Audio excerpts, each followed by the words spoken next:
This is Dr. Marcus Calder, Director of Animal Behavioral Research at the Emergency Coordination Center. Please pay careful attention to what I'm about to share. This is not a drill. We are issuing this advisory regarding unusual animal behavior patterns reported in the tri-state area. What began as a single veterinary case has evolved into something that challenges everything I thought I knew about animal psychology. Typically, when we receive reports of unusual pet behavior, we're dealing with stress responses, dietary issues, or environmental changes. Animals are creatures of habit, and when their routines are disrupted, they display predictable patterns of anxiety or aggression. What I'm about to describe doesn't fit any known behavioral model. 3 days ago, on October 12th, I received a call from a veterinary clinic in the rural tri-state area. The attending veterinarian, Dr. Sarah Chen, described a case that initially seemed like a metabolic disorder. A 6-year-old tabby cat named Mittens had been brought in by concerned owners who reported their pet had stopped sleeping entirely while consuming triple its normal food and water intake. During my initial consultation with Dr. Chen, she mentioned something that stayed with me. She said the cat's brain activity during the neurological examination was unlike anything she'd seen in 20 years of practice. The readings suggested the animal was using an estimated 100% of its neural capacity. In mammals, this should be physiologically impossible. That evening, I decided to visit the owners personally. The Morrison family lives on a quiet farm road about 40 miles outside the city limits. When I arrived at their property, I immediately noticed something that made my skin crawl. Their backyard was covered in perfect circular patterns scratched into the soil. Not the random digging you'd expect from a bored or anxious cat, but mathematically precise circles, each exactly 18 inches in diameter. Mrs. Morrison led me into their kitchen where Mittens sat motionless on the windowsill. The cat was staring at the far wall with an expression I've never seen on any animal. It looked almost human in its intensity, but worse than that, it looked pleased, content. The corners of its mouth were pulled back in what I can only describe as a smile. She's been like this for hours, Mrs. Morrison told me, her voice shaking slightly. Sometimes she'll turn her head toward us and make this sound, like she's laughing. But it's not a normal cat sound. It's too deliberate. I observed Mittens for nearly 2 hours. During that time, the cat didn't blink once in the normal way.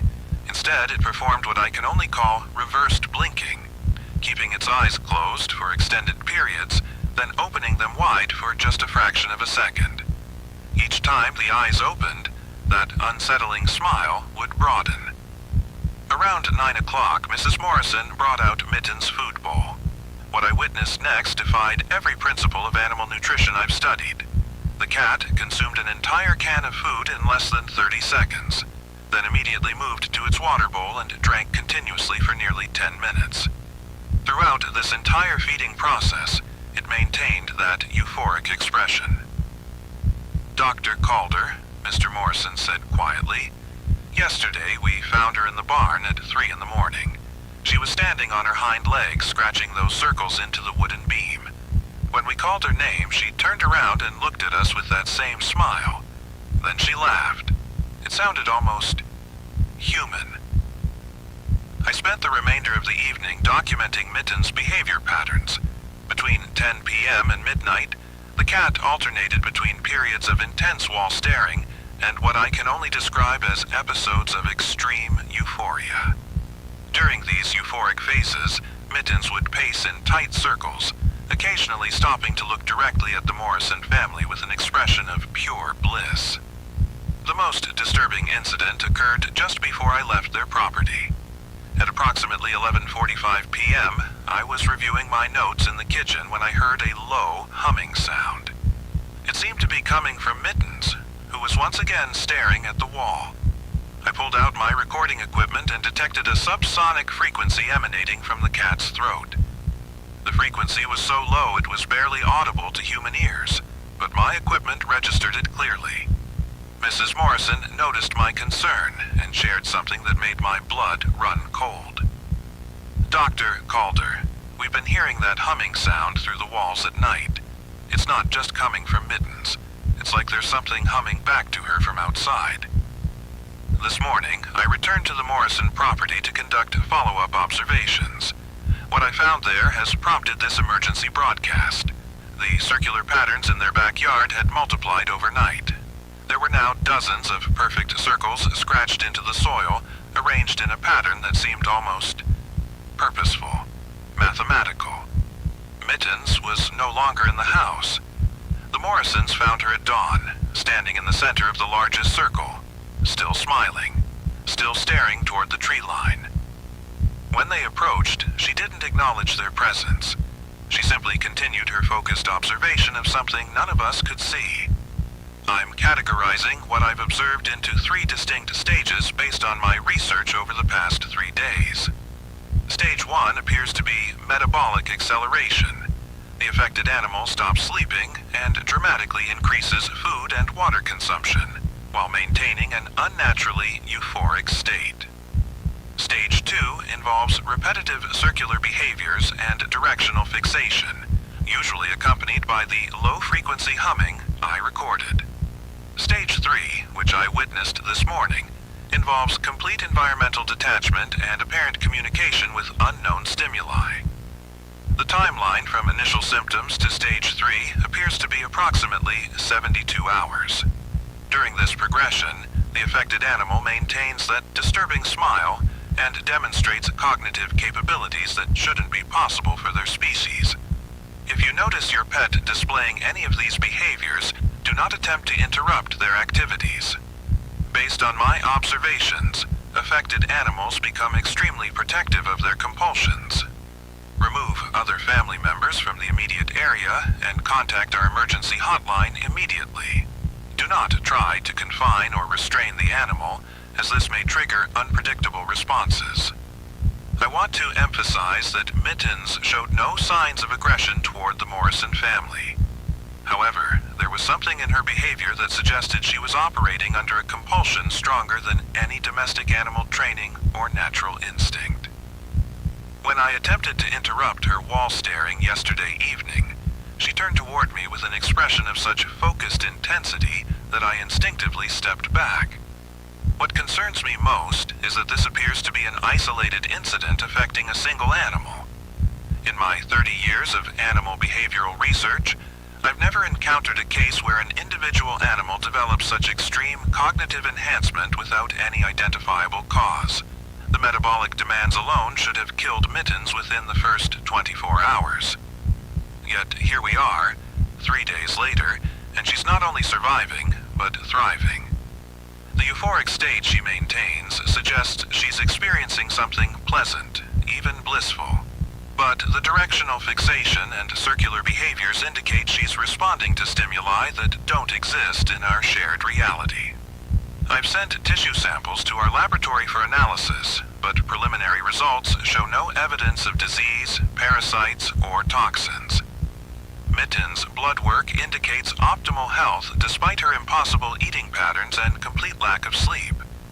This broadcast will repeat every hour on the hour until we have more information.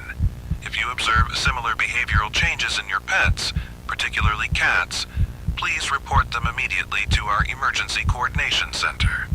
Document any circular patterns you may find on your property and note the time and duration of any wall-staring episodes. I'll be conducting additional field research throughout the tri-state area over the next 24 hours. While this appears to be an isolated veterinary case, the unprecedented nature of Mittens' condition requires us to monitor for any similar incidents. What I witnessed at the Morrison property challenges everything I understand about animal behavior and cognition. There's something happening here that goes beyond conventional veterinary medicine.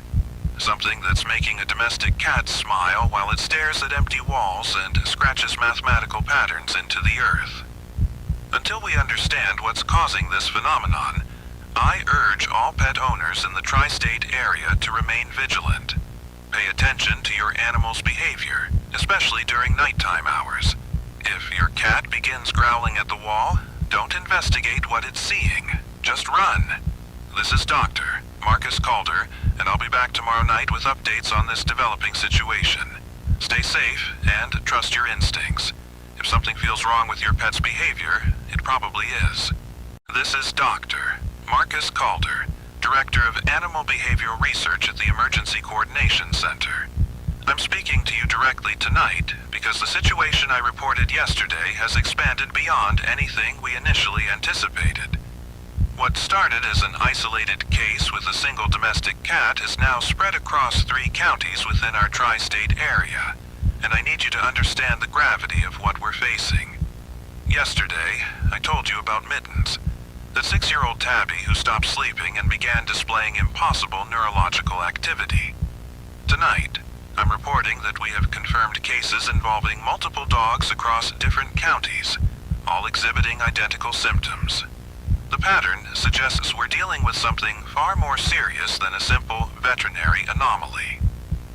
The first dog case came to my attention early this morning when a family in Millbrook contacted our emergency line. Their German Shepherd, Duke, had been acting strangely for the past 48 hours. The owner, Janet Morrison, called our dispatch center at 3:17 a.m. because her dog was consuming unprecedented amounts of food and water while displaying what she described as constant inappropriate happiness. When my team arrived at the Morrison residence, we found Duke had eaten 6 pounds of dry food in a single day and was drinking water continuously, yet showed no signs of distress or illness.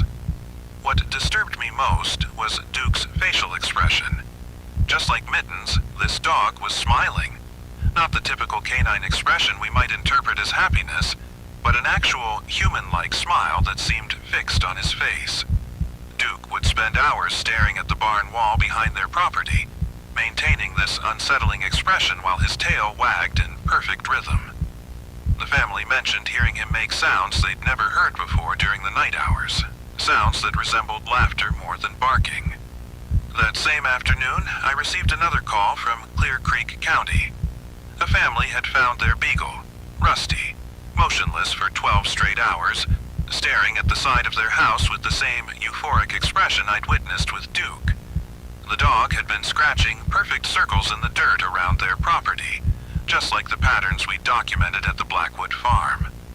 When the owners tried to interrupt Rusty's wall-staring episodes, he would turn toward them with that same fixed smile, his eyes showing an intensity that made them deeply uncomfortable. The third case came from Pine Valley, where a golden retriever named Max had been keeping the entire neighborhood awake with what residents described as reverse barking.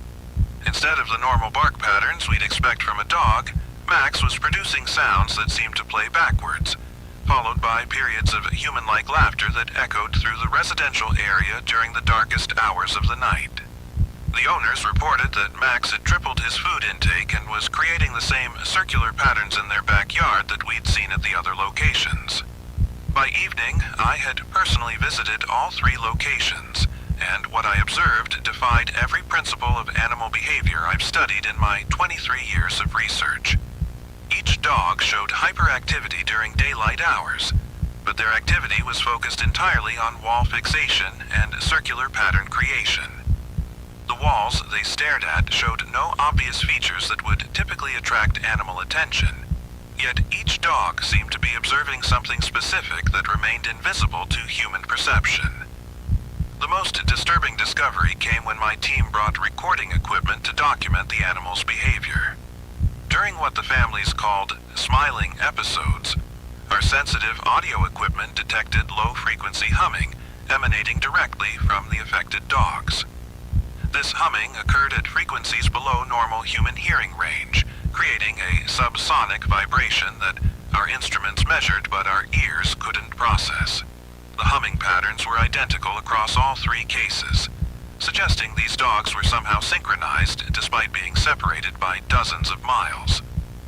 I've identified 4 distinct stages in the progression of this condition. Stage 1 involves the initial sleep disruption and increased appetite that we documented with Mittens. Stage 2 introduces the wall fixation and circular pattern creation that we're now seeing across multiple cases. Stage 3 appears to involve the inappropriate vocalizations and sustained euphoric expressions that are deeply unsettling to witness.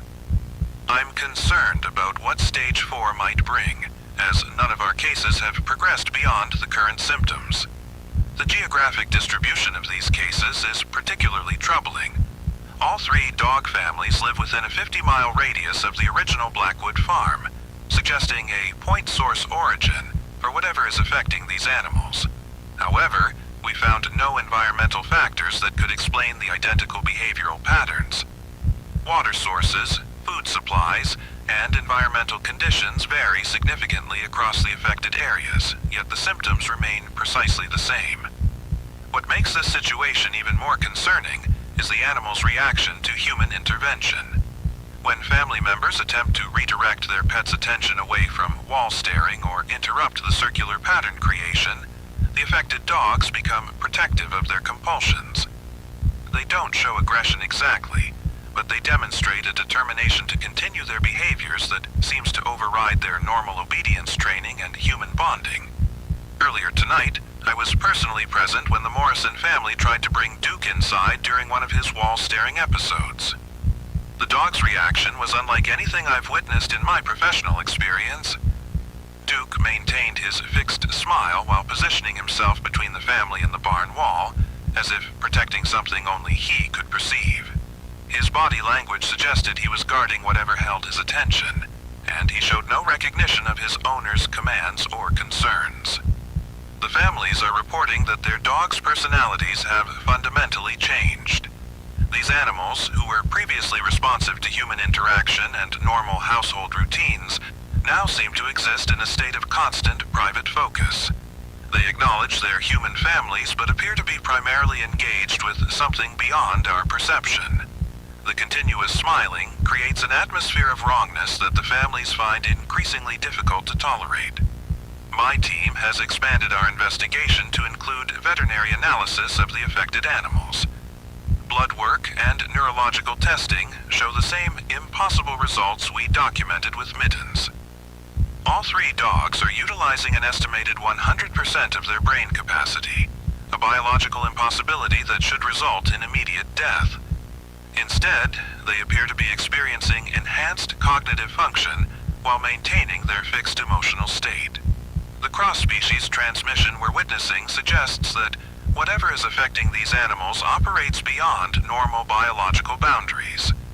The identical symptoms across different breeds, different environments, and different counties indicate we're dealing with something that can replicate precise neurological changes regardless of the host animal's individual characteristics. I want to emphasize that while these animals appear calm and even happy, their accelerated metabolic state and neurological changes make their behavior completely unpredictable. We don't understand what they're perceiving during their wall-staring episodes, and we don't know what might trigger a change in their current docile state. The families report feeling increasingly uncomfortable around their pets, despite the animals showing no obvious signs of hostility. Do not approach any animal displaying these symptoms. While they maintain their euphoric expressions and seem content, their altered neurological state means they may respond to stimuli in ways we cannot anticipate.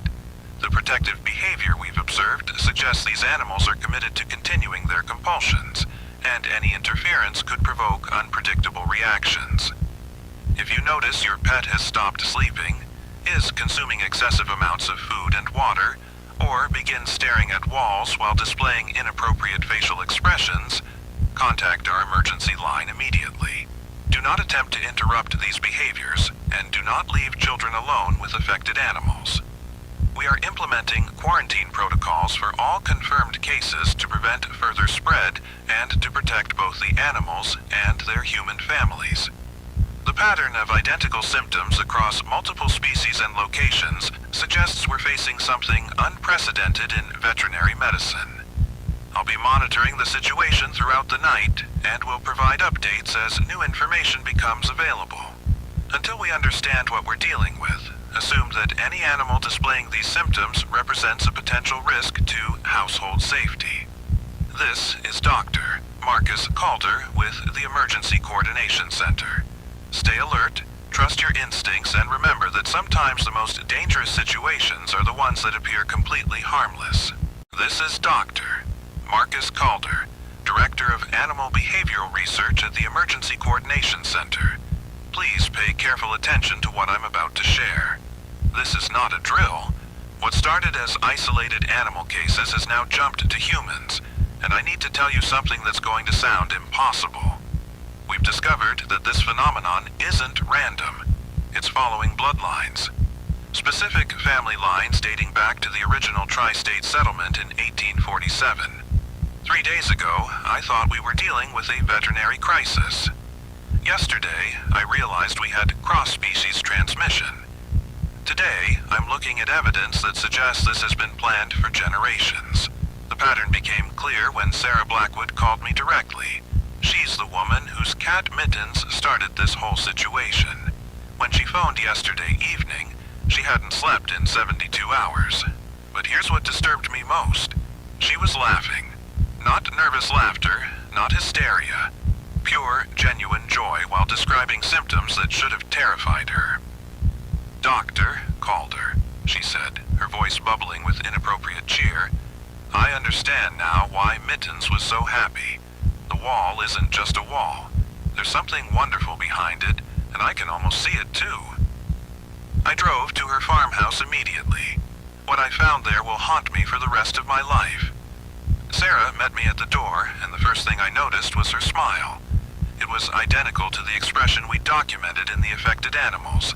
Too wide, too constant, like her facial muscles were locked in position.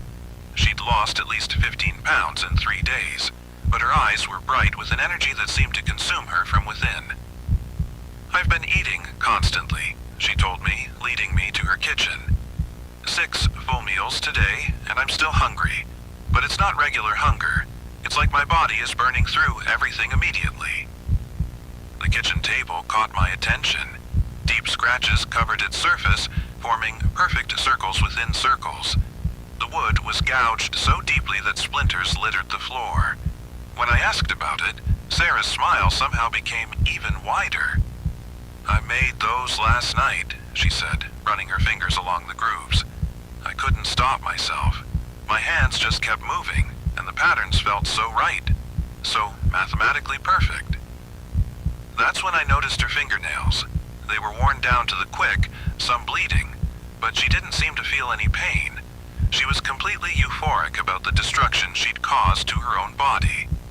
But what happened next made my blood run cold. From somewhere in the house came a sound that still haunts me. A rhythmic, chittering noise that sounded disturbingly like laughter. Human laughter, but wrong. Too high-pitched, too rapid. That's Mittens, Sarah said, her grin widening impossibly. He's been making that sound since yesterday. We laugh together now. We understand the same joke.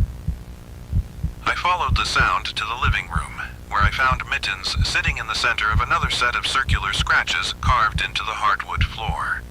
The cat was producing that awful chittering sound, short, staccato bursts that mimicked human laughter but came from a throat that was never meant to make such noises. When he saw me, his mouth stretched into that unnatural rictus grin, and the chittering intensified. Sarah began laughing in response, and for a moment, human and cat were locked in this grotesque duet of shared euphoria. The sound was so wrong, so fundamentally disturbing, that I had to step outside to compose myself. Later that evening, my team received another disturbing report. James Morrison, a contractor from Pine Valley, had been found by his wife scratching identical circular patterns into their dining room table at 3 in the morning. When she tried to stop him, he looked up at her with that same unnatural smile and said, "The calculations are almost complete." His wife described the scene to me over the phone. "Doctor, he's been awake for 4 days straight. He's eating us out of house and home, but he's lost 20 pounds. And he keeps laughing at things that aren't funny.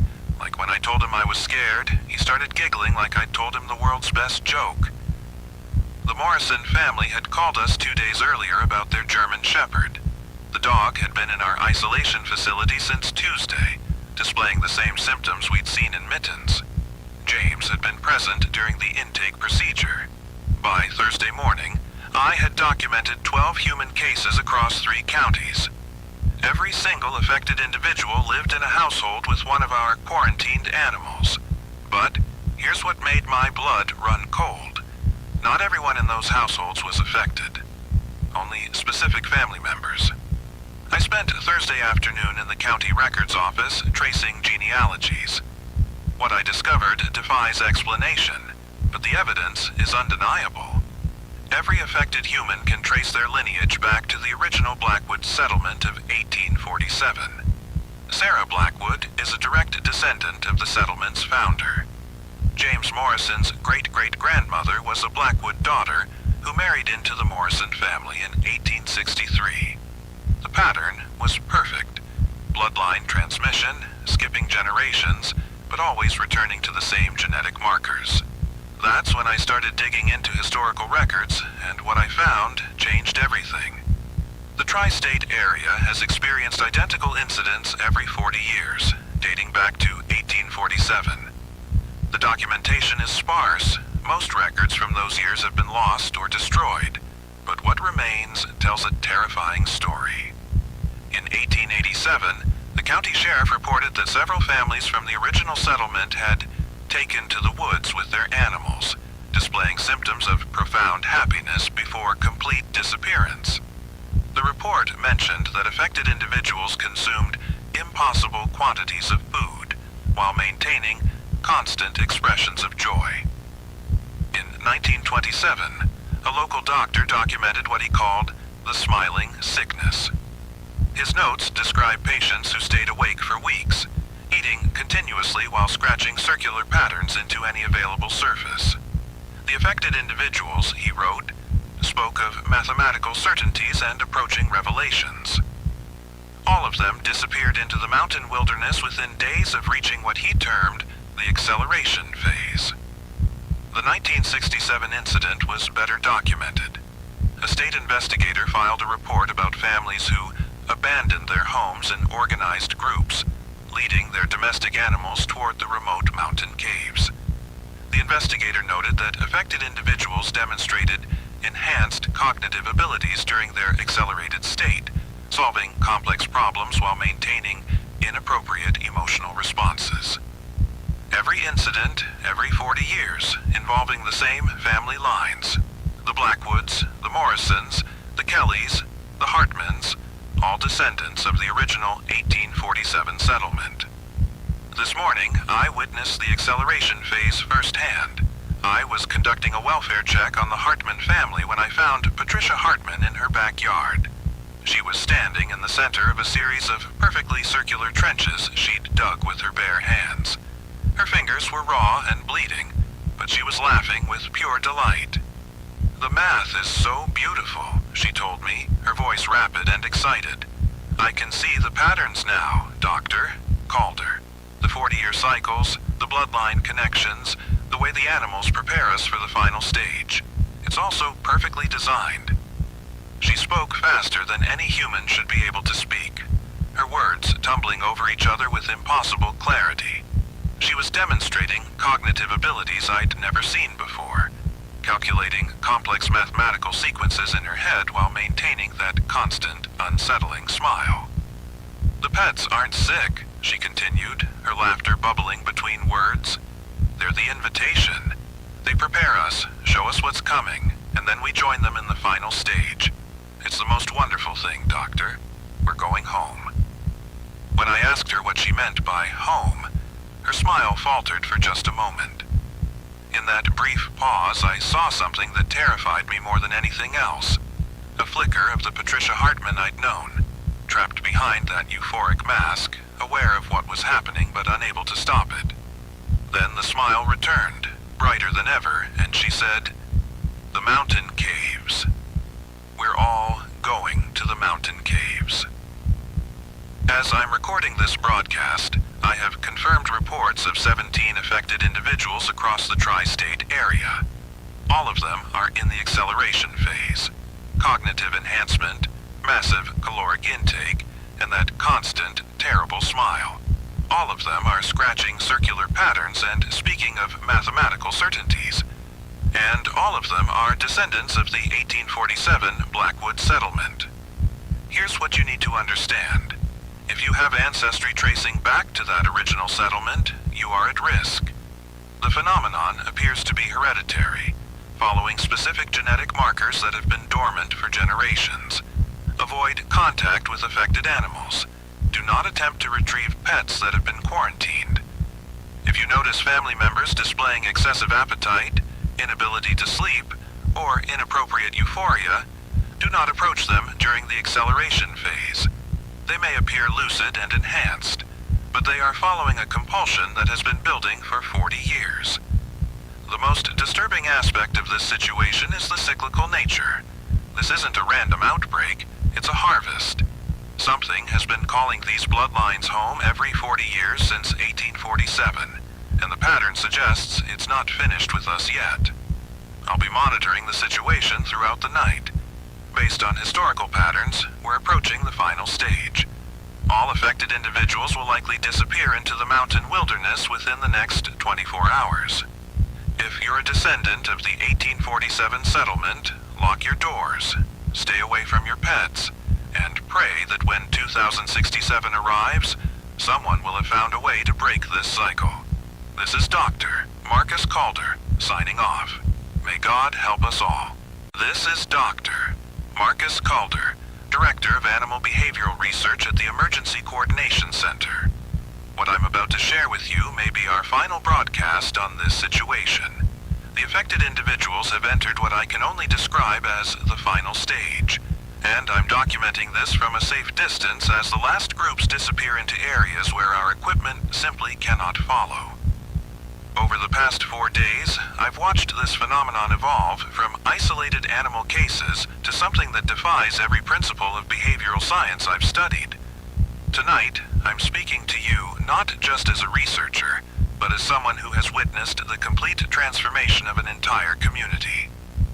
At 3:47 a.m. this morning, my team received our first report of what we now understand to be the harvest phase. Sarah Blackwood, the original cat owner from our first documented case, was found 15 miles from her home by a state trooper conducting routine patrol. She wasn't alone. The trooper described seeing her walking through a dense forest clearing, leading what he estimated to be 30 to 40 cats in a perfectly organized formation. What disturbed him most wasn't the impossible number of animals following her. It was her expression. She was smiling that same euphoric smile we've documented, but now it seemed purposeful, almost serene. When the trooper called out to her, she turned and looked directly at him. He told me her eyes had a clarity he'd never seen before, as if she understood something the rest of us couldn't grasp. She raised her hand in what appeared to be a gentle wave, then continued walking deeper into the forest.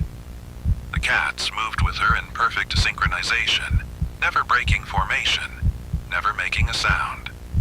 The trooper followed for nearly a mile before his radio equipment began malfunctioning and he lost visual contact in the dense undergrowth. That same morning, I personally investigated reports from 3 separate families. In each case, the affected family members had gathered their pets during the night and simply left their homes. No signs of struggle, no indication of distress. Kitchen tables were left set for breakfast, television still running, front doors standing wide open. The only evidence of their departure were those same circular patterns we've been documenting, but now they were carved into front lawns, driveways, even the wooden floors of living rooms. What struck me most profoundly was visiting the Morrison household. James Morrison, who we documented in yesterday's broadcast, had apparently spent his final night at home methodically arranging his furniture in circular patterns throughout the house.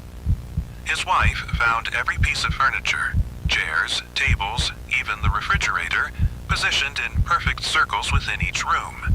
She described it as beautiful and terrifying at the same time, like he was preparing for something important that only he could understand. By noon today, our dispatch center was receiving calls from across the tri-state area. Families were reporting missing relatives, but the pattern was always the same. Only Only certain individuals within each household were affected, and they always took their pets with them. What's more unsettling is that neighbors began reporting seeing these organized groups moving through residential areas during daylight hours, always heading toward the mountain wilderness that borders our region. I decided to observe one of these groups personally. At approximately 2:15 p.m., I positioned myself on Ridge Road, which provides a clear view of the valley leading to the mountain forests. What I witnessed challenged every assumption I had about this phenomenon. A group of roughly 20 people was moving through the valley, each person accompanied by multiple animals. They moved with purpose, but not urgency. The affected individuals appeared to be communicating with each other, though from my distance I couldn't hear any verbal exchange. What made this observation particularly disturbing was the behavior of the animals. Dogs, cats, even what appeared to be several rabbits and a goat, all moved in coordinated groups around their human companions. The animals showed no signs of distress or confusion. Instead, they seemed to understand their role in whatever was unfolding. I watched through binoculars as one woman gestured toward a specific path, and immediately, all the animals in the group adjusted their movement to follow her direction. The most chilling aspect was how organized the entire procession appeared. These weren't confused, sick individuals wandering aimlessly. They were moving with the confidence of people who knew exactly where they were going and why. The affected humans seemed to be serving as guides or shepherds, leading their animal companions towards something in the mountain wilderness that I cannot identify. As evening approached, I received reports from our helicopter surveillance team. They had been attempting to track the groups as they moved deeper into the mountain forest, but encountered significant equipment failures once they reached certain elevations. Radar systems malfunctioned, GPS navigation became unreliable, and radio communication with our ground teams was completely lost. The pilot described it as flying into a dead zone where modern technology simply stopped functioning. What's more troubling is that the helicopter crew reported seeing multiple groups converging on the same general area deep in the wilderness, but they couldn't maintain visual contact long enough to determine their final destination. The terrain becomes increasingly difficult to navigate, with dense forest canopy and rocky outcroppings that make tracking impossible. Every attempt to follow the groups results in the same outcome: complete loss of contact once they reach the deep wilderness. I've been reviewing historical records from the previous cycles we discovered, and the pattern is consistent. In 1967, local authorities reported similar mass disappearances involving the same family bloodlines. Search and rescue operations were mounted, but no trace of the missing individuals was ever found. The official reports described it as a tragic accident, possibly involving flash floods or landslides, but the timing and the specific bloodlines involved tell a different story. What haunts me most is that the affected individuals don't appear to be victims in any conventional sense. Based on my observations today, they seem to be willing participants in something that transcends our understanding of human behavior. The euphoric expressions, the organized movement, the purposeful gathering of animals. It all suggests they're responding to something that feels meaningful to them, even if it appears catastrophic to the rest of us. As I speak to you now, the last documented group entered the mountain wilderness approximately 3 hours ago. Our monitoring stations have gone silent, and attempts to establish contact with any affected individuals have been unsuccessful. The phenomenon appears to be complete, with all documented cases having reached their final stage. I want to emphasize that this is not a typical missing person situation. These individuals are not lost or confused. They are following a compulsion that appears to be genetically programmed into specific bloodlines, activated by exposure to affected animals, and directed toward a destination that exists beyond our ability to monitor or reach. If you have family members who were affected by this phenomenon, I must advise you not to attempt rescue operations. The mountain wilderness where they've disappeared is treacherous terrain under normal circumstances, and our equipment failures suggest that standard search and rescue protocols will not be effective. More importantly, based based on my observations, the affected individuals are moving toward their destination by choice, not by force. I am documenting this final broadcast from a secure location, having witnessed what I can only describe as the completion of a cycle that began decades before any of us were born. The 1847 records we discovered suggest this phenomenon occurs every 40 years, targeting the same bloodlines, following the same pattern, reaching the same conclusion. For those listening who have ancestry tracing back to the original tri-state settlement, particularly any connection to the Blackwood family line, I strongly urge you to document any unusual animal behavior in your area. If this cycle follows historical patterns, we have nearly 4 decades before it begins again.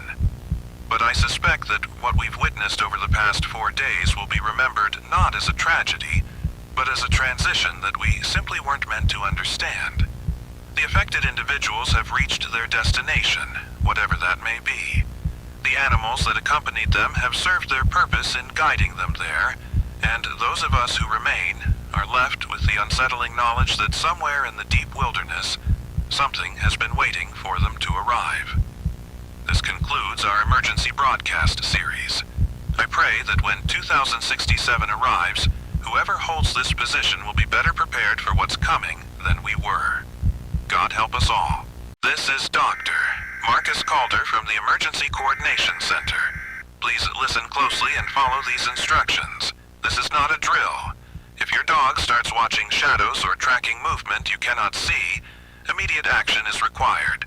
I'm speaking to you tonight because we're receiving an unprecedented number of reports about unusual pet behavior across the tri-state area. As Director of Animal Behavioral Research, I've spent the last 17 years studying these phenomena, and what we're seeing now defies everything we thought we understood about the patterns documented in 2007. Starting 3 days ago, July 15th, our emergency hotlines began receiving calls from pet owners describing their dogs exhibiting intense fixation behaviors toward empty spaces, shadows, and apparently vacant areas of their homes. The first report came from the Henderson family in Millbrook County, whose 6-year-old golden retriever, Rusty, spent 14 straight hours staring at the corner of their living room where 2 walls meet the ceiling. When I say staring, I mean absolute, unwavering focus. No blinking, no movement, just that fixed gaze that made Tom Henderson tell his wife, "It's like he's watching something we can't see, and it's watching him back." What's particularly disturbing is that these aren't isolated incidents scattered randomly across our region. We're seeing clusters, patterns that suggest coordination. The quarantine facilities we established after the 2007 events are currently housing over 3,000 animals exhibiting similar behaviors, and Dr. Jennifer Reeves at Facility Alpha reports that the animals seem to be responding to the same invisible stimuli simultaneously, even when housed in separate soundproof chambers. Let me share what families are experiencing, because these accounts will help you recognize the warning signs in your own pets.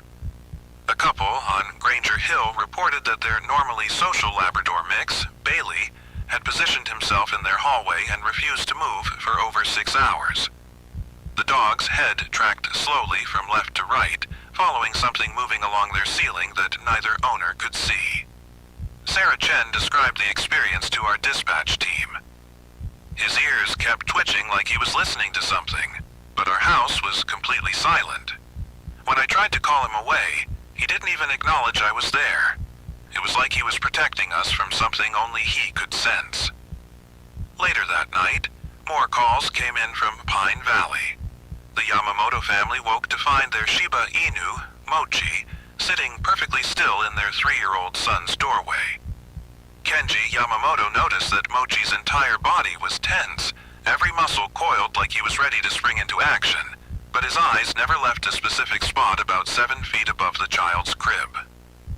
"I followed his gaze," Kenji told our operator, "and I swear I felt cold air coming from that exact spot, even though it was 80 degrees in the house and all the windows were closed."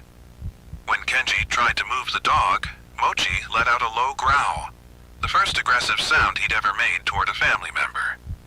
In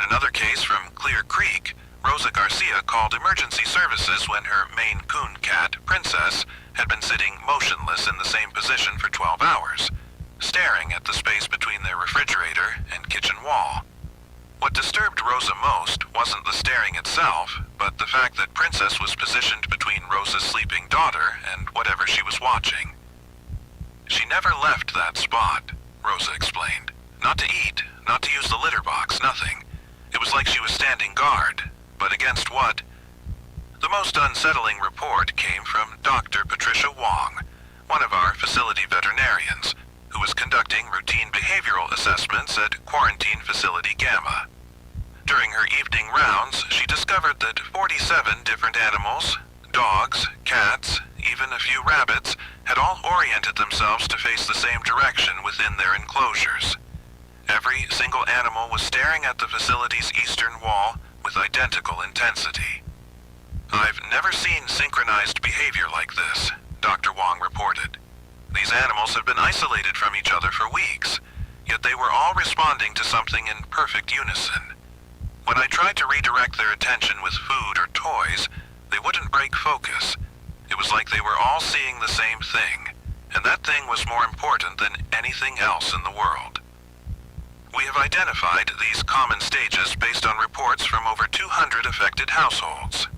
Stage 1, which we're calling heightened alertness, typically begins with your pet becoming unusually attentive to specific areas of your home. They may sit or stand in one location for extended periods, tracking movement along walls, ceilings, or empty corners that you cannot observe. This stage can last anywhere from 6 to 18 hours. Stage 2 involves what witnesses describe as protective positioning. Your pet will place themselves between you or your family members and whatever they're observing. They may refuse to leave this position, even when called or offered food. Dogs in this stage often exhibit physical tension, raised hackles, rigid posture, or that particular stillness that indicates they're ready to defend something. Cats typically position themselves at elevated vantage points while maintaining their fixed gaze. Stage 3, which we're seeing in approximately 30% of reported cases, includes defensive behaviors. Your pet may begin low-level warning signals, quiet growls, hissing, or positioning themselves to block access to certain areas of your home. They're not responding to you during these episodes, but rather to whatever they're perceiving in those empty spaces. If you observe any of these behaviors in your pet, please follow these safety instructions immediately. First, do not attempt to physically move or redirect your pet when they're in a focused state. Multiple families have reported that forcing their pet to break concentration resulted in the animal becoming extremely agitated and, in some cases, temporarily aggressive toward family members they'd never shown aggression toward before. Second, pay attention to where your pet is positioned relative to you and your family. If they're placing themselves between you and a specific area, respect that positioning. We're developing evidence that suggests your pet may be responding to stimuli that pose some form of threat, though we don't yet understand the nature of that threat. Third, monitor the duration of these episodes carefully. If your pet maintains focus on the same area for more than 8 hours, contact our emergency hotline immediately. Do not wait for the behavior to resolve on its own. Fourth, and this is critical, do not investigate the areas your pet is watching. Do not touch walls, corners, or surfaces that seem to be the focus of their attention. Several families have reported experiencing dizziness, nausea, or what they described as wrongness when they made physical contact with these locations. Based on communications from Colonel Sarah Mitchell, our military liaison, the quarantine protocols we established are currently holding steady, though we're processing new cases at a rate that exceeds our projections from 2007. What's particularly puzzling is the timing of this outbreak. Our research indicated that any recurrence of these phenomena should not have occurred until approximately 2067, based on the 43-year cycle we documented previously. The fact that we're seeing this resurgence now, in 2024, suggests variables we haven't accounted for. I should mention that our investigation teams briefly looked into reports about local inventor Dr. Heinrich Poof, who was allegedly conducting backyard experiments with what he calls a pet attitude adjuster Mark 7. After reviewing his homemade contraption, which he funded with $47,000 from his wife's inheritance, we can confirm that Dr. Poof's device is completely unrelated to the current outbreak. While we appreciate citizens reporting unusual activity, Dr. Poof's tinkering appears to involve nothing more than modified dog whistles and disco lights. The broader pattern we're observing suggests that whatever triggered the 2007 events has awakened again, but with expanded parameters. We're seeing affected animals from bloodlines that showed no previous involvement, which contradicts our understanding of how these phenomena typically manifest. Dr. Reeves has documented neurological readings that continue to defy explanation, with brain activity patterns that should be physiologically impossible for the species we're monitoring. What concerns me most, based on my 17 years of research into these events, is that the animals aren't exhibiting distress about what they're observing. They're not cowering or trying to escape. They're watching with the kind of focused attention typically reserved for prey animals monitoring predators, but their body language suggests they're prepared to defend rather than flee. This protective instinct, combined with their ability to perceive threats we cannot detect, indicates that something in our environment has changed in ways we don't yet comprehend. I want to be clear about the current risk level. While we don't fully understand what your pets are responding to, their protective behaviors suggest they're serving as an early warning system for something that poses a genuine threat to human safety. The fact that they're positioning themselves between you and these invisible stimuli should not be dismissed as simple anxiety or behavioral quirks. This message will repeat every 2 hours on this frequency. If you observe the behaviors I've described, or if your pet's protective positioning escalates to active defensive behaviors, contact the Emergency Coordination Center immediately. Our teams are monitoring the situation around the clock, and we will provide updates as new information becomes available. Remember, your pet sees something you cannot. Until we understand what they're protecting you from, the safest assumption is that they're right to be watching, and you should let them watch. Do not dismiss their vigilance as imagination. In my experience, when animals maintain this level of focused attention on empty spaces, those spaces are not as empty as they appear. This is Dr. Marcus Calder, Emergency Coordination Center. Stay alert, follow the protocols, and trust your pet's instincts. They've never been more important than they are right now. This is Dr. Marcus Calder from the Emergency Coordination Center. Please listen closely and follow these instructions. This is not a drill. If your dog starts laughing at walls, immediate isolation protocols are required. As of July 18, 2024, we have received over 300 reports of domestic animals exhibiting what can only be described as human-like laughter directed at interior walls and barriers. This represents a significant escalation from the shadow-watching behaviors documented in my previous broadcast. Based on my research spanning both the 2007 incident and current events, we are witnessing an acceleration that defies all previous patterns. The quarantine facilities are reporting unprecedented stress levels, and I must emphasize that the safety protocols I established 17 years ago may no longer be sufficient. What began as isolated cases of unusual alertness has evolved into something far more disturbing.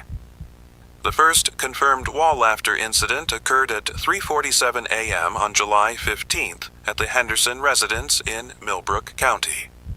Lisa Henderson called our emergency line in a state of near panic, reporting that their golden retriever Rusty had been standing motionless in their hallway, producing what she described as the most horrible sound I've ever heard.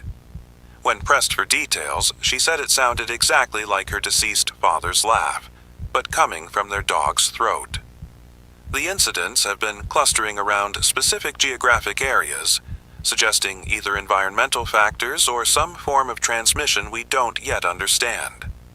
Dr. Jennifer Reeves at Quarantine Facility Alpha has been documenting similar behaviors among the animals we've been holding since the shadow watching phase began. Her latest report, filed yesterday evening, notes that affected animals seem to be targeting specific sections of their containment walls, almost as if they can perceive something beyond the barriers that our instruments cannot detect. A family in Pine Valley contacted us Tuesday morning after their Shiba Inu, Mochi, spent 6 consecutive hours positioned against their living room wall, producing rhythmic bursts of what the father, Kenji Yamamoto, described as celebration sounds. The laughter would begin precisely every 17 minutes, last for exactly 90 seconds, then stop abruptly. When the family attempted to move Mochi away from the wall, the dog would immediately return to the same spot and resume the behavior.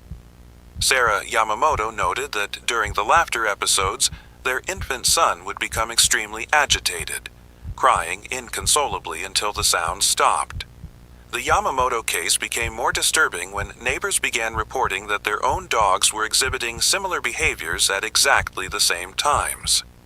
Mrs. Chen, who lives 3 houses down from the Yamamotos, called our hotline Wednesday evening to report that her beagle had been standing against the wall that faces the Yamamoto property, laughing in perfect synchronization with Mochi. When our field team arrived to investigate, they discovered that 5 additional dogs within a 4-block radius were all displaying identical behavior patterns, all facing walls that oriented them toward the Yamamoto residence. Later that night, more calls flooded our emergency lines from across Pine Valley. The synchronized laughter had spread to encompass an estimated 47 animals across a 6-mile area. One dispatcher described the sound as like an audience applauding something wonderful that only they could see. But the most unsettling aspect emerged when several owners reported that their dogs would pause mid-laugh to look directly at them with what multiple witnesses described as knowing expressions, as if the animals were trying to share some incredible secret. Dr. Reeves contacted me directly Thursday morning with a report that chilled me to my core. She had been conducting overnight observations of the animals in our quarantine facilities when every single affected animal began laughing simultaneously at 2:33 a.m. The sound, she said, was deafening. But what frightened her most was that the animals were all facing the same direction, toward the facility's eastern wall. When security cameras were checked, that wall showed no anomalies. However, infrared imaging revealed temperature fluctuations in a pattern that resembled what Dr. Reeves described as breathing. The Garcia family in Clear Creek provided perhaps the most disturbing account yet. Their Maine Coon cat, Princess, had been demonstrating the wall laughter behavior for 3 days when 8-year-old Sofia Garcia approached the animal during one of its episodes. According to Rosa Garcia, Princess stopped laughing immediately, turned to look at Sofia, and began purring. Then, while maintaining eye contact with the child, Princess resumed laughing but directed the sound toward Sofia instead of the wall. Rosa said her daughter's expression changed completely, becoming what she described as too old, like she suddenly understood something terrible. Sofia has not spoken since that incident, though she continues to smile constantly and has been found standing against the same wall where Princess was laughing. We have identified 4 distinct stages in the wall laughter progression. Stage 1 typically begins with the animal positioning itself against an interior wall, usually during nighttime hours. The positioning appears deliberate and purposeful, with the animal often refusing food or water to maintain its vigil. Stage 2 involves the onset of the laughter itself, which witnesses consistently describe as unnaturally human-like and often reminiscent of deceased family members or close friends. The laughter occurs in patterns, usually lasting 60 to 90 seconds with breaks of 15 to 20 minutes. Stage 3 is characterized by the synchronization I mentioned in the Pine Valley case. Animals within increasingly large geographic areas begin laughing in unison, all facing walls that orient them toward a central location. Our mapping team has identified 7 separate synchronization clusters across 3 counties, each centered on an initial case like the Yamamoto residence. Stage 4, which we are just beginning to document, involves what Dr. Reeves terms audience integration. The affected animals begin including nearby humans in their laughter performances, displaying awareness and intentionality that contradicts everything we understand about animal cognition. If you observe your pet exhibiting wall laughter behavior, do not attempt to physically redirect or restrain the animal. Our case studies show that forced interruption often triggers immediate progression to stage 4. Instead, evacuate all children from the immediate area and maintain a minimum distance of 12 feet from the laughing animal. Do not make direct eye contact during laughter episodes, as multiple witnesses report that this seems to invite the audience integration behavior I described. Contact our emergency hotline immediately, but do not remain in the same room as the affected animal while making the call. If the laughter stops suddenly and the animal turns to look at you, leave the area immediately and do not return until our response team arrives. Under no circumstances should you attempt to position yourself where the animal was facing the wall. 7 families have reported severe psychological disturbances after family members occupied these locations. Colonel Sarah Mitchell provided an update this morning regarding our containment efforts. The quarantine facilities that performed effectively during the shadow watching phase are now experiencing what she terms coordinated behavioral events. Animals in separate containment units are displaying synchronized laughter despite being housed in electromagnetically shielded, isolated chambers. Her preliminary assessment suggests that whatever is triggering these behaviors operates beyond our current understanding of animal communication or sensory perception.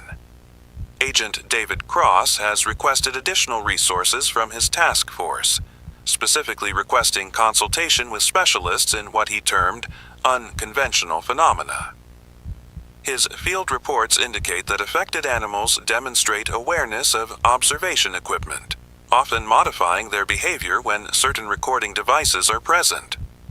This suggests a level of intelligence and strategic thinking that our current animal behavior models cannot explain.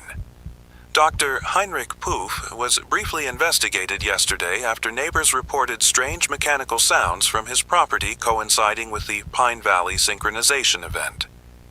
However, our team determined that his homemade pet attitude adjuster Mark 7 was completely unrelated to the outbreak. Dr. Poof's device, funded through his wife Martha's inheritance, appears to be nothing more than an elaborate combination of industrial fans and electromagnetic coils that has no effect on animal behavior whatsoever. The patterns we documented in 2007 are completely broken. What took weeks to develop 17 years ago is now occurring in days. The geographic spread is exponentially faster, and the behaviors themselves are more complex and seemingly purposeful. Most concerning is the integration of human family members into the animal's performances. This represents an entirely new category of interaction that I have no precedent for understanding. I must emphasize that the laughter, while disturbing to witness, appears to be serving a communicative function we do not yet comprehend. The animals are not exhibiting signs of distress or illness during these episodes. If anything, they appear to be experiencing what can only be described as euphoria. This raises the deeply troubling possibility that the laughter represents a positive response to whatever they are perceiving beyond those walls. Our facilities are reporting the first signs of structural stress.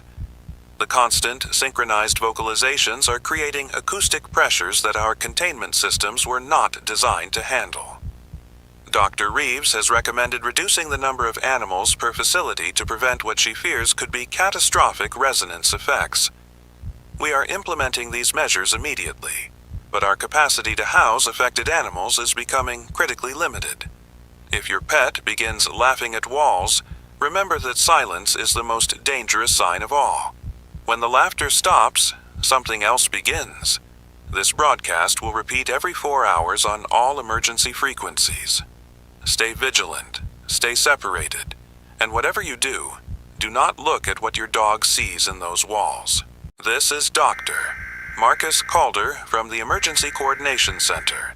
Please listen closely and follow these instructions. This is not a drill. If your dog starts laughing with other dogs, immediate action is required. The situation has escalated beyond our initial projections. As of this morning, July 18th, 2024, we are documenting coordinated behavioral anomalies across multiple pets separated by distances that should make communication impossible. What we observed in isolated cases just 48 hours ago is now manifesting as synchronized activity between animals that have never met, living in completely separate locations. I want to be clear about something. In my 17 years of research following the 2007 events, we documented specific patterns of animal behavior during what we now call harvest cycles. Those patterns followed predictable stages, occurred within expected time frames, and affected specific bloodlines we had carefully cataloged. What we are seeing now defies every model we built from that data. These animals are not just responding to the same stimulus, they are actively coordinating with each other across impossible distances. The first multi-animal incident was reported yesterday at 3:17 a.m. by the Yamamoto family in Pine Valley. Kenji Yamamoto called our emergency line to report that his 3-year-old Shiba Inu, Mochi, had begun what he described as laughing in harmony with invisible friends. When our field coordinator asked him to clarify, Yamamoto said his dog was sitting in their living room, facing the north wall, producing the distinctive euphoric laughter we documented in yesterday's briefing. But Mochi would pause, as if listening, then resume laughing in a different rhythm. Yamamoto said it sounded like his dog was taking turns in a conversation. 20 minutes later, we received identical reports from families living 8 miles north, 4 miles east, and 12 miles south of the Yamamoto residence. All of their dogs were facing the same direction, laughing in the same rhythmic pattern, pausing at the same intervals. Mrs. Chen, whose border collie was participating from the east location, described it as, like they were all in the same room together, but we can't see the other dogs. When we asked families to move their pets to different rooms, the animals would reorient themselves, always maintaining the same directional facing, always keeping the same rhythmic pattern.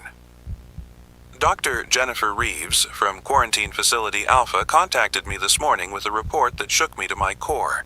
She said that at approximately 3:15 a.m., just 2 minutes before the Yamamoto incident, every dog in their containment facility had simultaneously moved to the north walls of their individual isolation chambers. These are animals that have been separated for weeks, held in soundproof chambers designed to prevent any form of communication.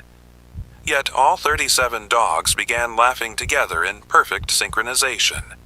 Dr. Reeves tried to break the pattern by activating the electromagnetic interference protocols we developed after 2007. The laughter continued uninterrupted. She tried audio disruption, light pattern changes, even temperature fluctuations. Nothing affected the behavior. She said the most disturbing part was that the dogs seemed aware of her attempts to interfere. They would turn and look at her during her interventions, still laughing, with expressions she described as patient amusement, like they were, waiting for me to understand something obvious. Later that morning, we received a call that made our worst fears reality. The Henderson family, who first reported shadow-watching behavior 5 days ago, had disappeared from their Millbrook County home. Their neighbor, Mrs. Patterson, called police when she noticed their front door standing open since dawn.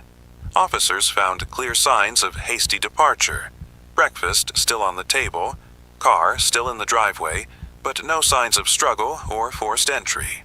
Their golden retriever, Rusty, was gone as well. The only unusual detail was that every mirror in the house had been covered with bed sheets, and the word "together" was written in condensation on the bathroom mirror. What makes this case critical to our current understanding is what Mrs. Patterson told investigators. She said that around 11 p.m. the previous night, she had heard dogs laughing from the Henderson yard. She looked out her window and saw Rusty sitting by their fence, appearing to laugh toward her house. Mrs. Patterson's own dog, a beagle named Charlie, was at that moment sitting by her fence, facing toward the Henderson yard, laughing in response. She said it looked like they were sharing a private joke across the fence. Mrs. Patterson became concerned and brought Charlie inside, but he immediately ran to the north-facing window and resumed the laughing pattern. She said the sound was wrong. Too much joy for an animal, too intentional for normal dog behavior. Around midnight, both dogs stopped laughing simultaneously, and the neighborhood fell completely silent. Mrs. Patterson said the silence felt heavy, like something big had just been decided. The pattern is spreading faster than we projected. Colonel Sarah Mitchell contacted me this morning requesting immediate backup resources. She said our standard containment protocols are failing because the affected animals are no longer acting as individuals. They're functioning as nodes in some kind of network that operates beyond our understanding of animal communication. Agent David Cross from the Federal Task Force provided an update that confirms our darkest suspicions. His teams have documented coordinated incidents across 7 counties, all following the same pattern. Families with laughing dogs receive visits from other families with laughing dogs. These visits happen during overnight hours, with entire families leaving their homes together, bringing their pets, and walking in organized groups toward rural areas. Security cameras show these processions moving in perfect formation, adults and children walking with unusual precision, dogs maintaining the same directional orientation throughout their movement. We have gathered data on the behavioral progression we are now observing. Stage 1 begins with what we're calling the gathering call. Dogs in a geographical area beginning synchronized laughter patterns while facing the same direction. This typically occurs between 3 and 4 a.m. and lasts for approximately 45 minutes. During this stage, pets cannot be distracted from their participation and show no response to food, toys, or human interaction. Stage 2 involves proximity seeking. Families report an overwhelming compulsion to bring their laughing dog outside, often describing feelings of needing to find the others or complete the circle. Affected families describe this compulsion as protective rather than threatening. They feel their dog needs to be with the other laughing dogs for safety reasons they cannot explain logically. Stage 3 is convergence. Multiple families with affected pets meet at predetermined gathering points, usually open areas like parks, fields, or parking lots. Witnesses describe these gatherings as eerily organized, with families arranging themselves in specific patterns while their dogs continue synchronized laughter. The human participants report feeling calm and purposeful during these events, describing the experience as finally understanding what our dogs have been trying to tell us. Stage 4 is departure. Entire groups, families and pets together, begin walking toward rural or wooded areas. They move in organized formations, maintaining specific spacing between groups, with dogs leading the direction of travel. Security footage shows these processions moving at exactly the same walking pace, stopping simultaneously for rest breaks, and resuming movement with precision that suggests external coordination. Based on current evidence, I am issuing the following emergency safety protocols. If your dog begins laughing in the pattern we have described, do not bring them outside under any circumstances. The compulsion to take your pet to meet other affected animals will feel natural and protective, but you must resist this impulse. Families who have participated in gathering events have not returned to their homes. Secure all exits from your house and ensure that other family members understand they should not open doors or windows for any reason during overnight hours. Affected families report that the compulsion to join gathering events feels like an urgent need to protect their pet, but resisting this compulsion is critical for your safety. Do not attempt to drive to check on neighbors or friends whose dogs may be exhibiting these behaviors. Our tracking data shows that families who leave their homes to investigate nearby incidents become participants in the gathering events and do not return. Colonel Mitchell has confirmed that vehicular access to rural areas is being restricted to prevent civilian involvement in these organized departures. If you hear multiple dogs laughing in your neighborhood during overnight hours, remain inside and contact our emergency line immediately. Do not look outside or attempt to observe gathering activities. Witnesses report that observing these events creates a compulsion to participate, especially among pet owners. Our quarantine facilities are implementing emergency protocols as coordinated raids by affected groups have successfully breached 3 installations in the past 24 hours. Dr. Reeves reported that the raiders moved with military precision, opening specific containment chambers while leaving others untouched. Security footage shows families with their pets walking directly to chambers holding animals that had exhibited compatible laughter patterns. These raids resulted in the release of 43 contained animals, all of whom departed with raiding groups toward unknown destinations. The coordination we are documenting suggests that whatever triggered the current harvest cycle has evolved beyond our 2007 understanding. Local inventor Dr. Heinrich Poof was briefly investigated after reports of unusual electromagnetic readings from his backyard workshop, but his homemade pet attitude adjuster, Mark 7, has been determined completely unrelated to current events. Dr. Poof continues to insist his device will restore normal pet happiness levels, apparently unaware that happiness is precisely what we are trying to prevent. Colonel Mitchell's latest briefing confirms our worst-case scenario.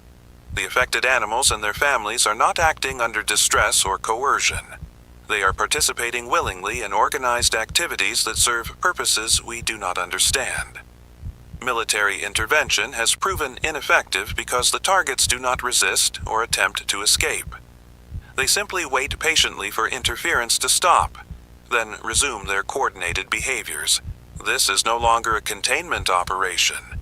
Whatever called them during the 2007 harvest cycle has learned from our 17 years of preparation. It has adapted its approach to account for our quarantine protocols, our tracking systems, and our understanding of the phenomenon. The affected animals are not trying to escape from us. They are trying to collect the pets we saved from the original harvest. I need you to understand that the families participating in these gathering events are not victims in the traditional sense. They report feeling purposeful and protected while participating. They describe their pets as finally being able to fulfill important responsibilities that have been delayed for too long. This suggests that whatever intelligence is orchestrating these events has found a way to make cooperation feel like protection rather than predation. The Henderson family represented our best hope for understanding the individual family experience, and their voluntary departure confirms that traditional rescue operations will not be effective. Families are choosing to participate because their pets have convinced them that participation serves their best interests. Stay inside during overnight hours. Do not investigate sounds of multiple dogs laughing. Do not attempt to reunite with neighbors whose pets are exhibiting coordinated behaviors. And remember, if your dog starts laughing with other dogs, the safest thing you can do is nothing at all. This message will repeat every hour until further notice. Whatever is gathering them together has been patient for 17 years. Do not give it any more time to find you. This is Dr. Marcus Calder from the Emergency Coordination Center. Please listen closely and follow these instructions. This is not a drill. If your dog starts barking in reverse, leave the room immediately. I've been broadcasting warnings for 17 days now, and I need you to understand something. What we're dealing with has moved beyond anything I documented in 2007. The animals aren't just infected anymore, they're being called home, and time itself is bending around their voices. 3 hours ago, Colonel Mitchell recommended full civilian evacuation from all quarantine zones. We've lost control of the situation. The reports started filtering in yesterday morning around 4:30 a.m. Emergency dispatch in Clear Creek received the first call from Rosa Garcia, whose 8-year-old Maine Coon had been exhibiting the wall laughter symptoms for 6 days. Rosa called in tears, saying Princess was barking like a dog, but the sounds were coming out backwards. Not just reversed audio, you understand? The animal was somehow producing vocalizations that arrived before they left her throat. When Rosa played me the recording 40 minutes ago, I heard my own voice echoing from 3 hours in the future, warning about something called Operation Homecoming. I haven't issued any warning about Operation Homecoming. I don't know what Operation Homecoming is. The second incident occurred at Quarantine Facility Beta at 6:15 a.m. Technician Mike Torres had been monitoring the overnight behavior logs when every animal in the facility began producing what he described as time loop growls. The security footage shows the animals opening their mouths, but the sounds emerge from the speakers 30 seconds before their jaws move. Mike called Dr. Reeves in Building C, but Jennifer's been missing since the overnight raid. The audio equipment registered sound waves traveling backwards through the ventilation system. Mike evacuated at 6:47 a.m. The facility is now empty except for 63 animals producing warnings about events that haven't happened yet.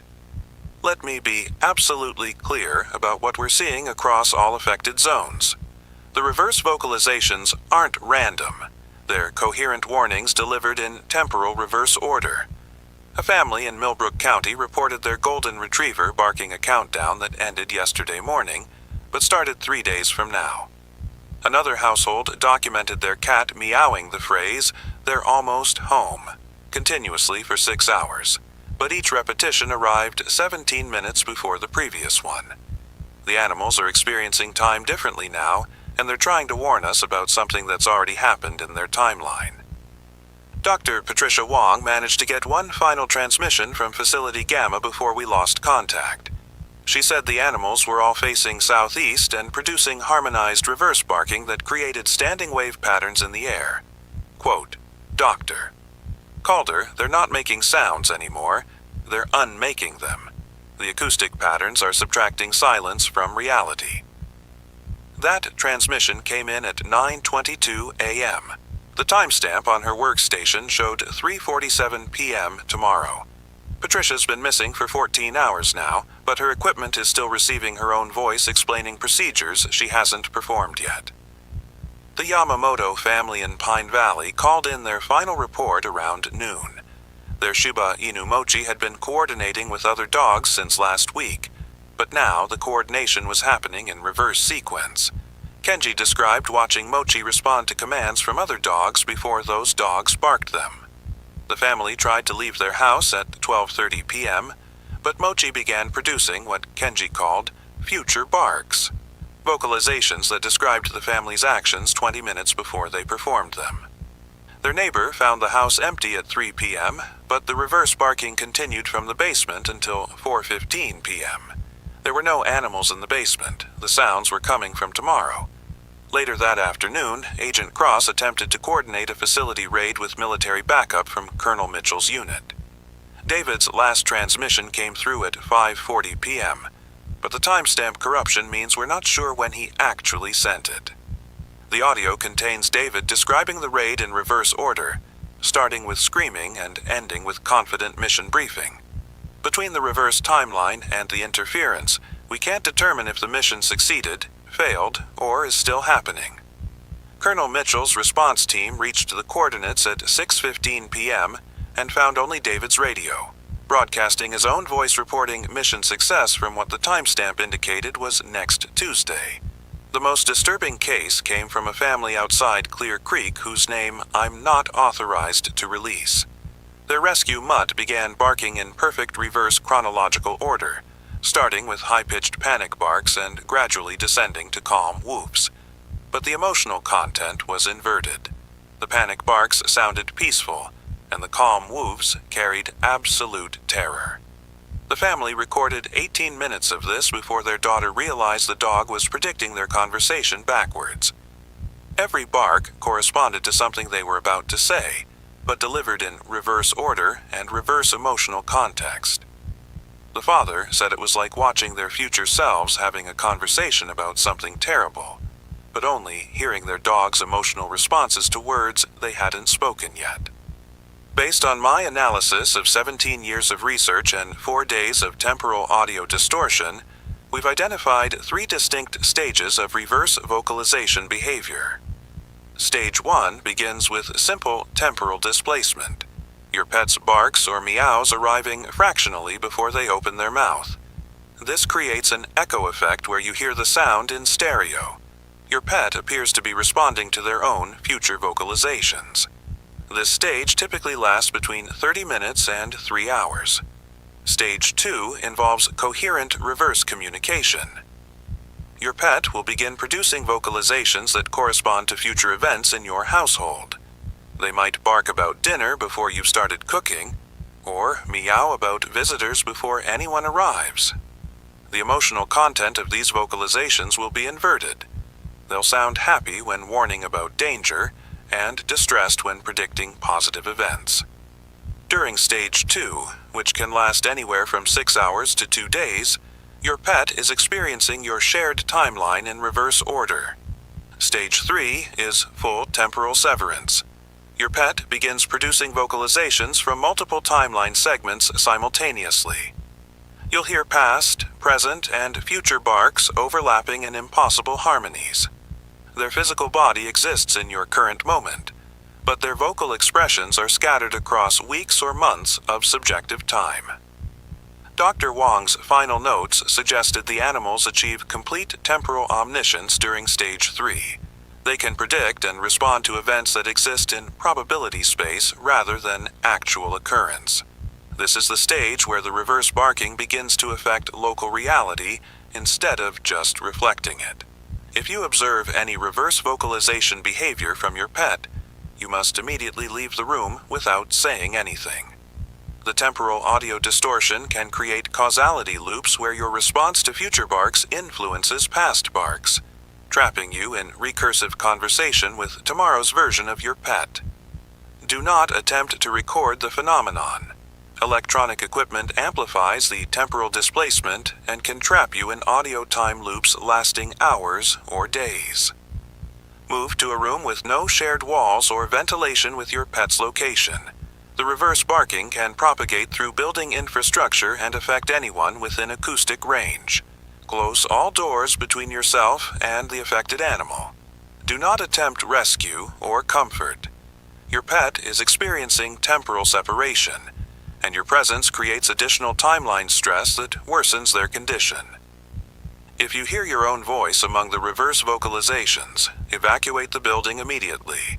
This indicates you've become temporally synchronized with your pet's displaced timeline. Extended exposure can cause permanent chronological displacement in humans. Do not attempt to respond to or correct anything you hear your future self saying.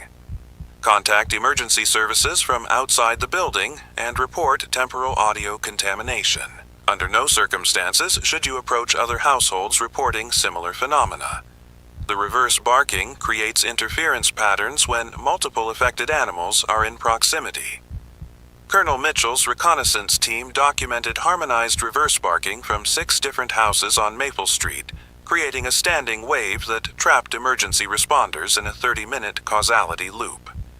The responders experienced the same rescue attempt 47 times before the audio interference subsided. I need to tell you something about the broader situation. The quarantine facilities we've maintained since 2007 are being systematically breached by coordinated human assault teams. These aren't normal people. They move wrong, and they understand how to manipulate the temporal audio distortions to their advantage. Agent Cross's final transmission before we lost contact contained reversed audio of his own voice describing military tactics that haven't been developed yet.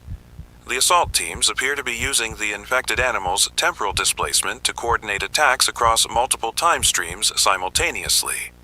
They breach facilities in the present, while their actions are predicted and countered by security responses that haven't happened yet. Colonel Mitchell reported engagement with hostiles who were responding to his tactical decisions before he made them. The quarantine system wasn't just designed to contain infected animals. It was built to prevent exactly this type of coordinated reclamation effort. Every facility from Alpha through Gamma has been compromised or evacuated. Dr. Reeves, Dr. Wong, Technician Torres, and 18 other staff members remain unaccounted for. The assault teams appear specifically interested in recovering animals that were quarantined from the 2007 incident, but they're also claiming newly infected pets that match specific behavioral profiles. We believe they're completing some kind of collection protocol that was interrupted 17 years ago. The reverse barking phenomenon serves as both communication system and temporal manipulation tool for the assault teams. They can coordinate across past and future time streams to ensure mission success regardless of our defensive measures. This is why I'm recommending immediate civilian evacuation from all quarantine zones. We cannot protect you from opponents who attack from multiple points in time simultaneously. I've been wrong about everything. The 2007 events weren't contained. The quarantine system wasn't protection. It was bait. The government didn't save those animals. We were keeping them fresh until the real harvest began.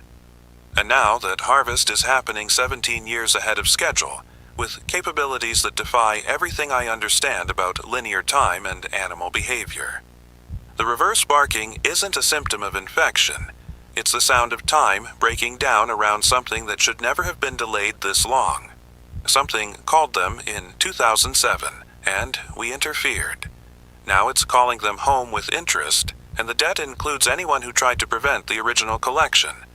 This message will repeat every 15 minutes on all emergency frequencies until central communication is severed.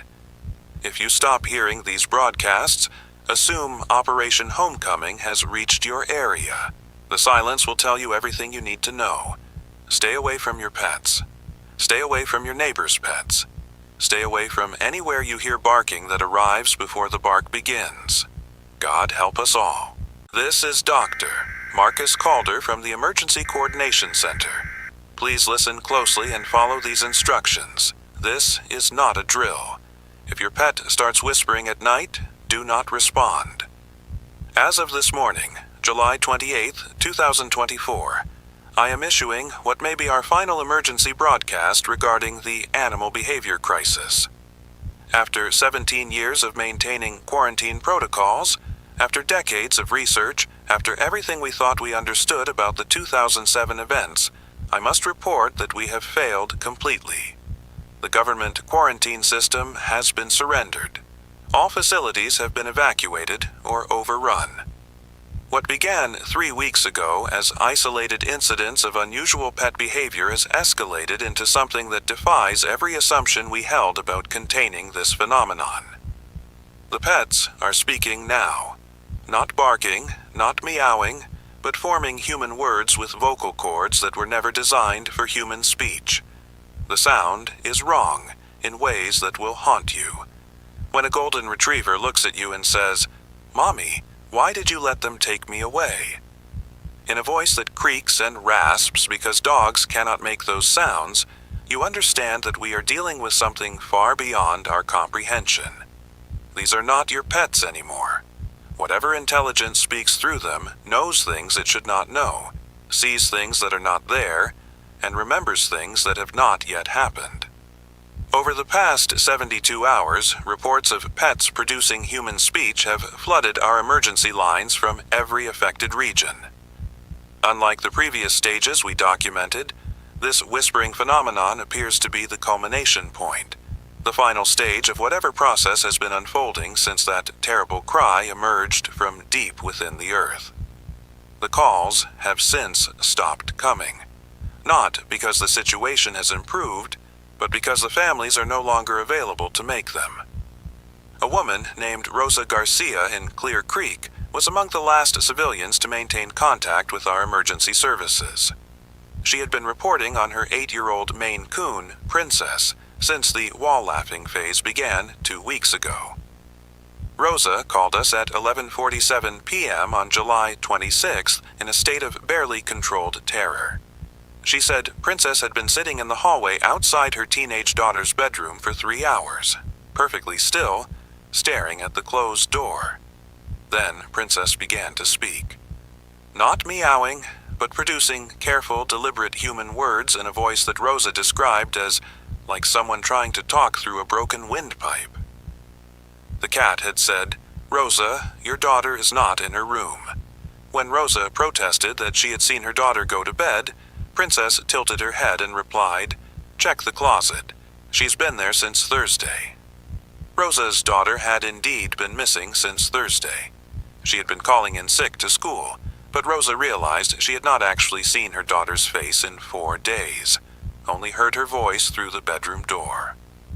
Rosa found her daughter's clothes arranged in her bed to simulate a sleeping form. In the closet, she discovered evidence that someone had been living there, someone who knew details about their family that no stranger should possess. The last thing Rosa reported before her phone went dead was Princess saying, "She is still here, Rosa. She is learning to be your daughter better than your daughter ever was." In another case from Pine Valley, a family with 3 dogs reported what they initially believed was a home invasion. The father, Michael Chen, called 911 at 2:33 a.m. to report that someone was in their house speaking in whispers. When police arrived, they found no signs of forced entry, no evidence of an intruder, but all 3 family dogs sitting in perfect formation in the living room, staring at the officers. As the police questioned the family, one of the dogs, a beagle named Scout, said in a small, strained voice, "Officer Martinez, your wife Sarah knows about the money you took from evidence lockup." Officer Martinez later confirmed that no one outside of Internal Affairs should have known about an ongoing investigation into missing evidence funds. The Chen family was evacuated, but by the time backup units arrived, the house was empty. Neighbors reported hearing what sounded like an entire family laughing together in perfect harmony, a sound that continued for hours after the house had been confirmed vacant. The most disturbing case came from Millbrook County, where the Henderson family's golden retriever Rusty had been exhibiting behavioral changes since the beginning of this crisis.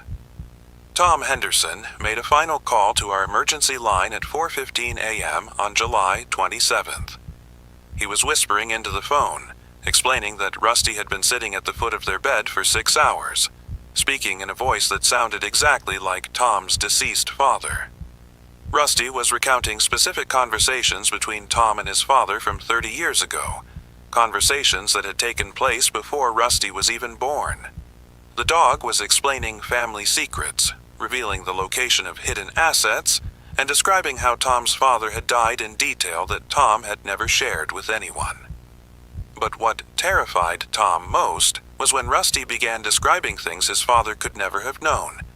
Events that happened after his death, people Tom would meet years later, conversations Tom would have with his own children. The last thing Rusty said before Tom's phone call ended was, "Tommy, I need you to come outside now. There are people waiting for you who understand what needs to happen next." Dr. Jennifer Reeves at Quarantine Facility Alpha sent her final report 3 days ago before all communication with our remaining facilities ceased. She documented that every animal in containment had begun producing human speech simultaneously at exactly 3:33 a.m. Not random words or mimicked phrases, but coordinated conversations in multiple languages, discussing topics ranging from nuclear physics to personal details about facility staff members' private lives. The animals knew things about Dr. Reeves's childhood that she had never told anyone, spoke about research projects that were classified beyond their security clearance, and described in precise detail the layout of other quarantine facilities they had never visited. Most disturbing was when the animals began speaking as deceased family members of the staff, using intimate nicknames and recounting shared memories that proved their authenticity. Dr. Reeves's final report stated that the animals were not being controlled or possessed, but were being spoken through by intelligences that had access to information that transcended normal reality. Based on 17 years of research spanning both the 2007 events and our current crisis, I can now identify 4 distinct stages of this whispering phenomenon. The first stage begins with whispered warnings. Your pet will speak in a voice that approximates a family member, often someone deceased, offering protective advice. Don't answer the door. Stay away from the basement. Lock your bedroom tonight. These warnings are genuine and should be heeded, as they often precede dangerous encounters with infected humans seeking to reclaim pets that should have been taken years ago. The second stage involves impossible knowledge. Your pet will begin demonstrating awareness of information they could not possibly possess.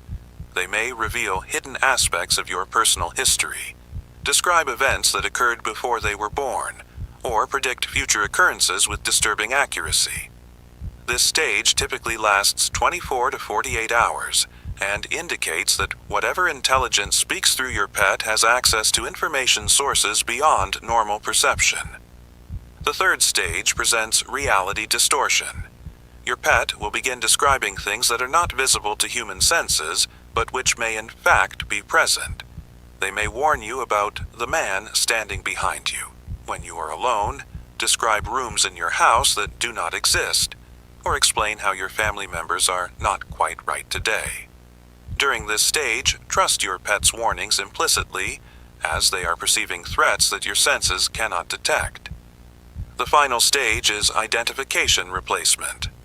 Your pet will begin speaking as if they are family members, claiming to be your spouse, your children, or your parents. They will insist that the real family members are somewhere else, that imposters have taken their place, or that reality itself has shifted in ways that only they can perceive. This stage indicates that the process is complete and that intervention is no longer possible. If your pet begins whispering, do not attempt to engage in conversation. Do not ask questions, do not respond to their statements, and absolutely do not follow any instructions they provide during the final stage. Leave your home immediately and do not return, even if the whispering stops. Do not take your pet with you. Do not attempt to bring other family members who insist they cannot leave their pets behind. The entity speaking through your pet is not your pet, and the family members refusing to abandon their pets may not be your family members either.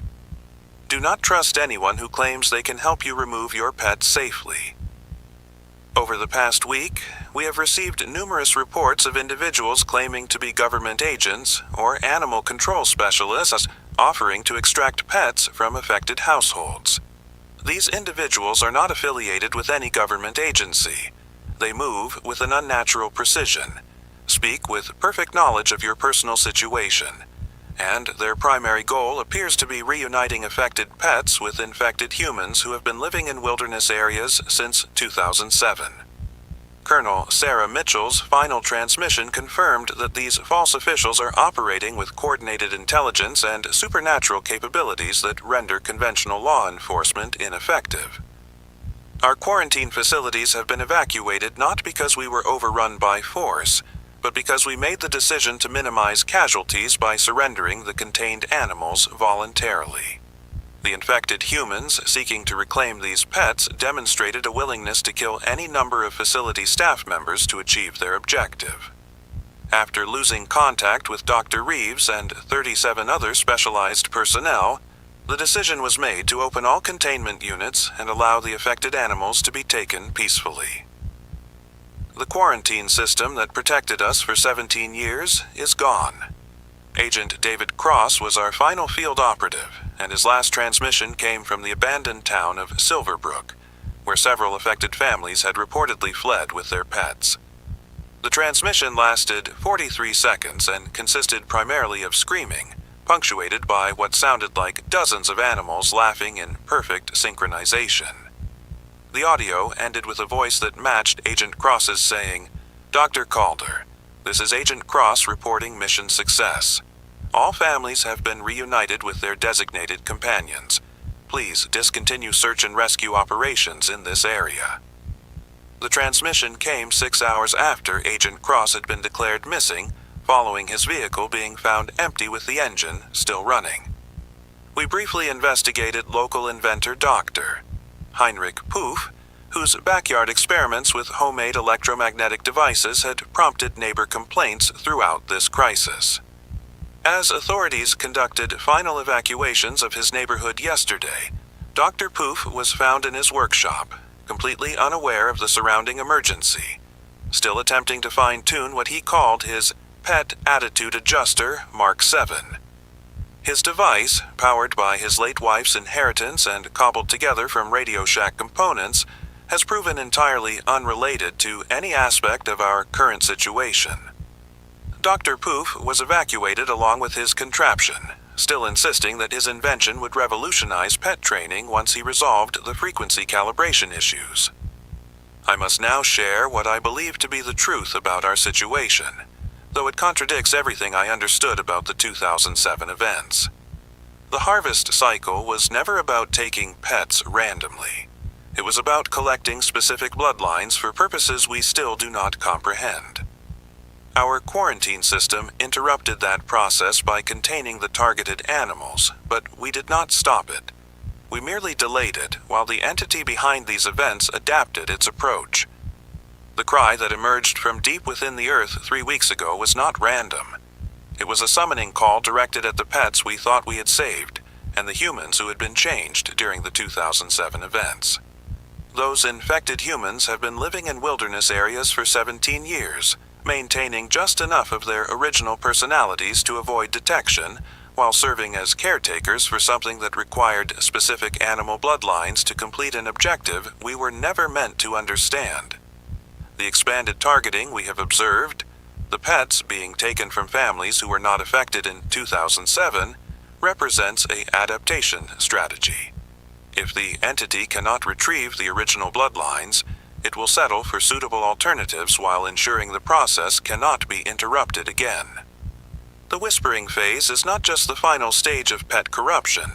It is a communication system designed to facilitate the reunion process between affected animals and their designated human caretakers. The impossible knowledge your pets demonstrate comes from the same source that has been guiding the infected humans for 17 years. The reality distortions they describe are not hallucinations, but perception of a reality that exists parallel to our own, where the rules of physics and time operate differently. I was wrong about everything. We never contained the phenomenon. We never saved those animals. We simply forced it to wait and adapt while we remained ignorant of its true scope. The 2007 events were not an invasion or an infection. They were a harvest interrupted. And now, 17 years later, that harvest is being completed with an efficiency that demonstrates how thoroughly we were outmaneuvered by an intelligence we never understood. This broadcast is being transmitted on all emergency frequencies and will repeat every hour until our power systems are shut down. If you are hearing this message and your pet has not yet begun whispering, leave your home immediately and head for the designated safe zones established in major metropolitan areas. Do not wait for official evacuation orders. Do not attempt to bring pets with you. Do not trust anyone who insists they cannot leave their pets behind. If your pet has begun whispering, it is too late for evacuation.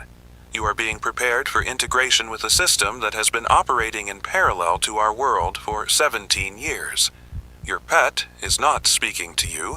It is speaking through you to confirm that the process is complete. God help us all.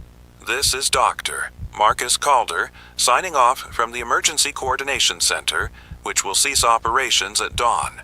To anyone who survives what comes next, remember that we tried to warn you, and we failed because we never understood what we were truly fighting. This message will repeat until transmission ends.